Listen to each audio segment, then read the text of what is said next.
다석사상으로 본 유교, 역경 120번째 시간입니다. 오늘은 황중통리, 황중통리라는 제목으로 말씀드리겠습니다. 경애하는 얼번 여러분, 황중통리는 역경 곤괴에 나오는 말로 가운 속으로 진리가 통한다 라는 뜻입니다. 황중이란 가운데의 가운데, 속의 속이라는 뜻입니다. 옛사람들은 자기들이 사는 곳이 지구의 중심이라고 생각하는 경향이 있었습니다. 로마 사람들은 로마가 지구의 중심이라 하여 지구의 배꼽을 만들어 세웠습니다. 그 지구의 배꼽 온파로스는 아직도 박물관에 보관되고 있습니다. 옛날 남미 페루에 살던 잉카 문명을 세웠던 잉카족들은 그의 수도를 쿠스코라 했습니다. 쿠스코란 배꼽이란 뜻입니다. 그들의 태양 신전이 있는 그곳이 지구의 배꼽에 해당되는 중심이라는 것입니다. 또 호주의 원주민 애보리진들은 거대한 한 개의 바위산 에오즈락을 지구의 배꼽이라며 신성시하고 있습니다. 중국 사람들은 그들의 나라가 지구의 가운데라고 생각했습니다. 황은 가운데의 토색을 말합니다. 중국 민족의 시조를 할 수 있는 헌원을 황제라 부릅니다. 지구 위의 태양이 언제나 바로 위로 지나가는 길을 황도라 하게 된 것도 황이 가운데를 뜻하기 때문입니다. 내가 하늘에 머리를 두고 똑바로 서면 내가 지구의 축과 일직선에 있는 지구의 중심입니다. 지구는 둥근 공입니다. 6자가 안 되는 나지만 지구의 배꼽입니다. 배꼽은 어머니와 생명의 숨길이 드나드는 것입니다.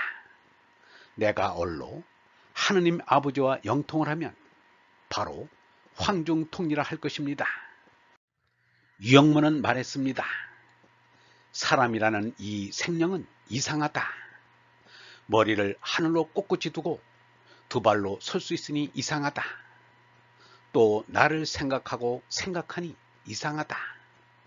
사람이 아내와 자식들 먹일 것만 생각하면 이상한 것 하나도 없다.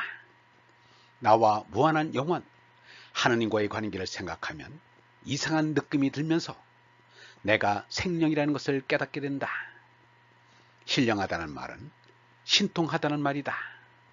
내 정신에 신이 통해서 당초 생각할 수 없는 일을 생각해내면 그것은 참으로 이상하고 신통할 수밖에 없다. 신통하고 영통한 것은 바로 우리들이다. 거죽으로 보면 우리 사람은 저 자연의 바위나 나무나 돌만도 못하다.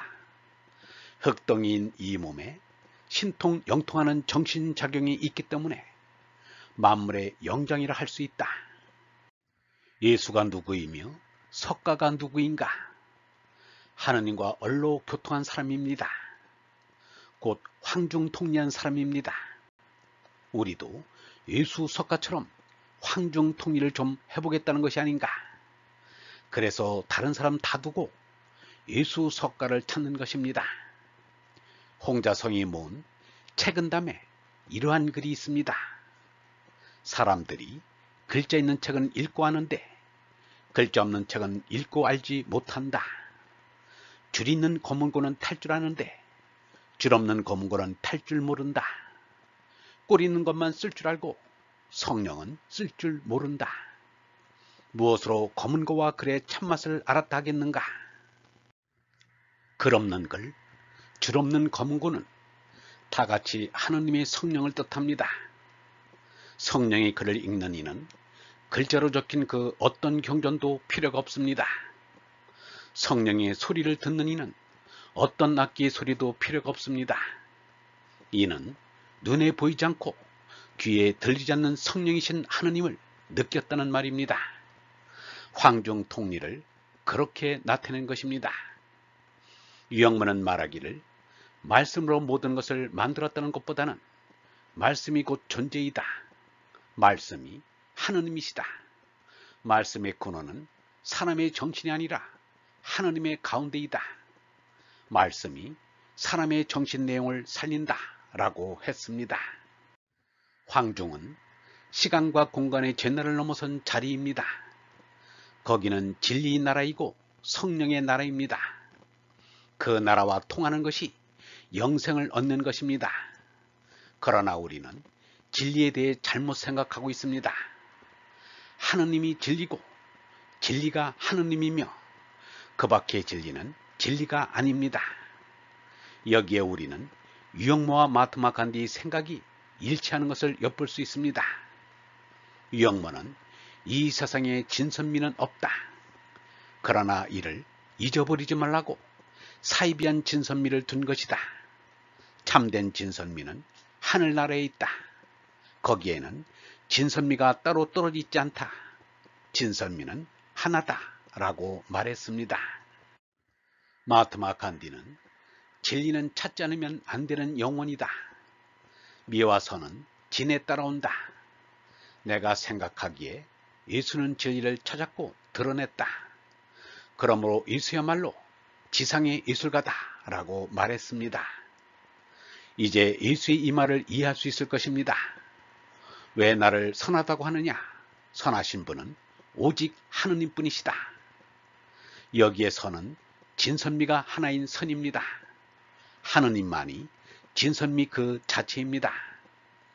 유영모와 간디의 말은 일치합니다. 두 사람의 말이 아니라 한 얼의 말입니다. 황중통리는 하느님 나라는 바로 너희 가운데 있다 라는 말과 뜻이 같습니다. 하느님으로부터 성령을 받아 얼라로 거듭나야 합니다. 그리고 얼라가 몸뚱이 죄날을 다스릴 때 짐승에서 벗어날 수 있습니다. 이를 얼라가 창호사지 한다는 것입니다. 아버지께서는 아들에게 모든 사람을 다스릴 권한을 주셨고 따라서 아들은 아버지께서 맡겨주신 모든 사람에게 영원한 생명을 주게 되었습니다. 짐승으로 태어났으나 40살이 넘으면 짐승 노릇에서 해방시켜 주시겠다는 하나님의 의지요 사랑인 것입니다. 짐승 노릇에 만족하면 짐승 노릇을 죽을 때까지 하게 됩니다. 지구의 중심에 서신 얼번 여러분, 하느님 나라는 우리 마음 안에 있습니다. 황중통리하는 것이 바로 하느님 나라에 사는 증거입니다. 진리가 바로 하느님이시기 때문입니다. 영성신학원 다석아카데미의 하늘소리였습니다.